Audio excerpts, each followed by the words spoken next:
सध्या महाराष्ट्रात मराठा आणि ओबीसी समाजात आरक्षणावरून वाद निर्माण झाला असून ओबीसी समाजही आता आक्रमक होताना दिसतोय। महाराष्ट्रात ठिकठिकाणी झालेल्या ओबीसी मेळाव्यांनंतर ठाणे, रायगड आणि पालघर जिल्ह्यातील मूळ निवासी असलेल्या आगरी, कोळी आणि कुणबी समाजानेही ओबीसी आंदोलनात उडी घेतली आहे। भिवंडी तालुक्यातील सोनाळे ग्रामपंचायत क्रीडांगणावर 17 डिसेंबर रोजी भव्य ओबीसी एल्गार मेळाव्याचं आयोजन करण्यात आलंय। या मेळाव्याला अन्न आणि नागरी पुरवठा मंत्री छगन भुजबळ, केंद्रीय राज्यमंत्री कपिल पाटील आणि ओबीसी समाजातील नेते मंडळी मार्गदर्शन करण्यासाठी येणार आहेत। हा महामेळावा यशस्वी करण्यासाठी ह्या परिसरातील म्हणजे ठाणे जिल्ह्यातील सर्व लोकांनी कंबर कसलेली आहे। अतिशय चांगल्या प्रकारे खूप मेहनतीने हा मेळावा यशस्वी करण्यासाठी प्रत्येकजण स्वतःचा सहभाग नोंदवित आहे।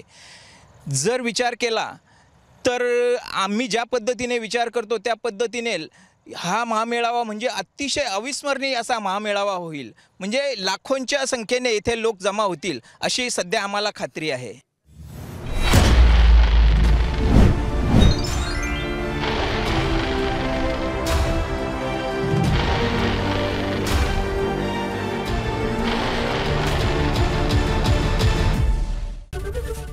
एबीपी माझा, उघडा डोळे बघा नीट।